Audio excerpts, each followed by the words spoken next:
نحمدہ و نصلی علی رسول الکریم اما بعد فاعوذ باللہ من الشیطان الرجیم بسم اللہ الرحمن الرحیم۔ السلام علیکم، میں منائلہ باسی۔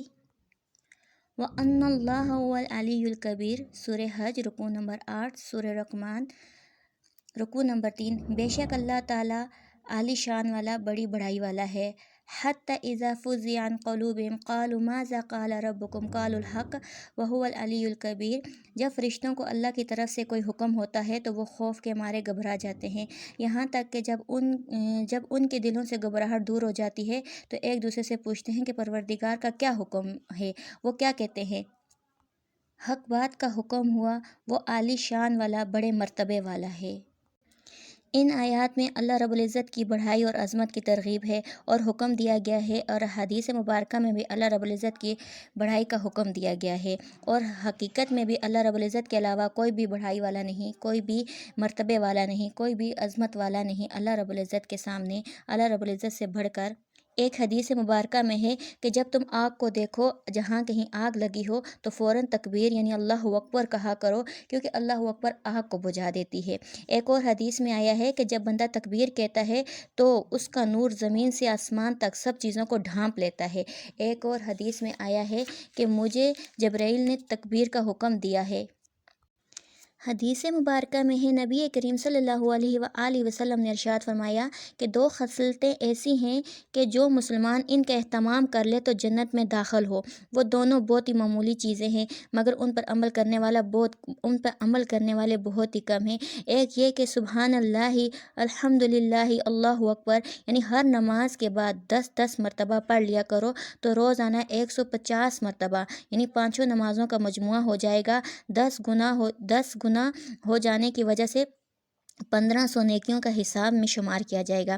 اور دوسری چیز یہ کہ سوتے وقت اللہ اکبر 34 مرتبہ، الحمدللہ 33 مرتبہ، سبحان اللہ 33 مرتبہ پڑھ لیا کرو تو یہ 100 کلمے ہو گئے، اور جن کا ثواب 1000 نیکیاں ہوں گی۔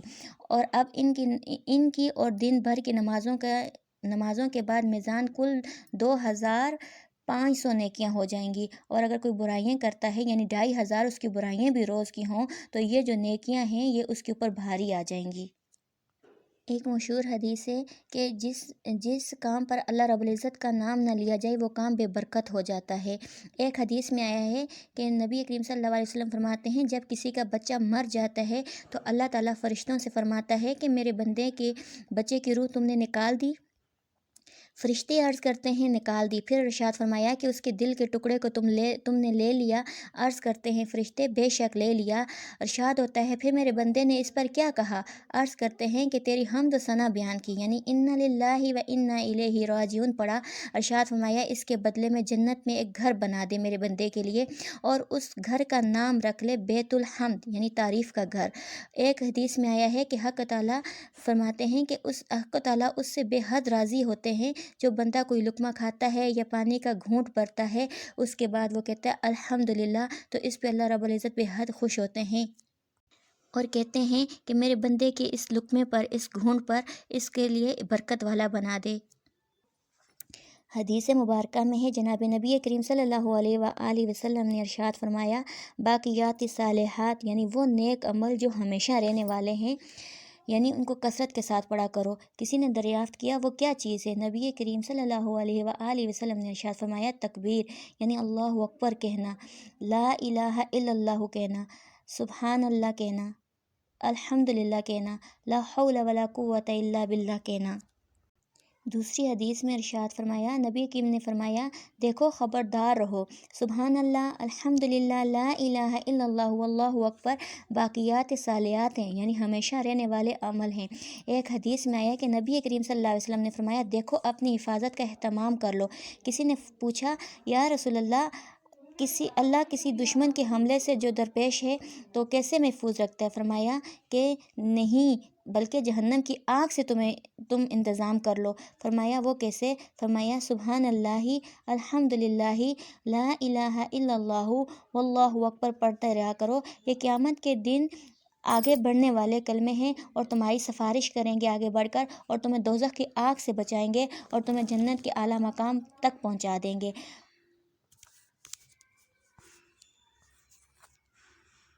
اور یہ عمل پیچھے رہنے والے بھی ہیں، یعنی تمہارے مرنے کے بعد بھی تمہاری حفاظت کریں گے، احسان کریں گے، اور یہی باقیات صالحات ہیں۔ بہت سی روایات میں آیا ہے کہ ان کو آسمان اور زمین کی کنجیاں بھی کہا گیا ہے، کہ یہ زمین اور آسمان کی کنجیاں بھی ہیں۔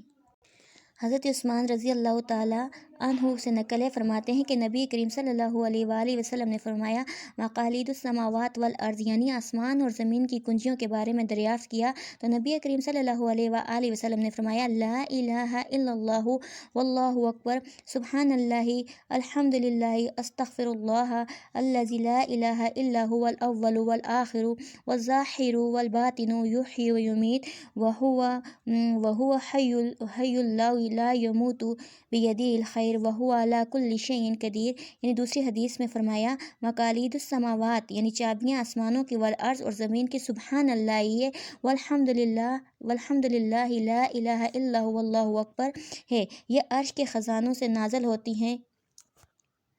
اور سورہ فاتر میں بھی آیا ہے، اسی طرح اچھے کلمے پہنچتے ہیں اور نیک اعمال ان تک پہنچتے ہیں، یعنی انسان کے مرنے کے بعد بھی ان کو ان کا اجر ملتا رہتا ہے۔ مسلمان جب سبحان اللہ وبحمدہ والحمدللہ لا الہ الا اللہ واللہ اکبر تبارک اللہ پڑھتا ہے تو فرشتے اپنے پروں سے نہایت احتیاط سے ان کلموں کو آسمان پر لے جاتے ہیں، اور جب آسمان سے گزرتے ہیں تو اس آسمان کے فرشتے اسے پڑھنے والے کے لیے مغفرت کی دعا کرتے ہیں۔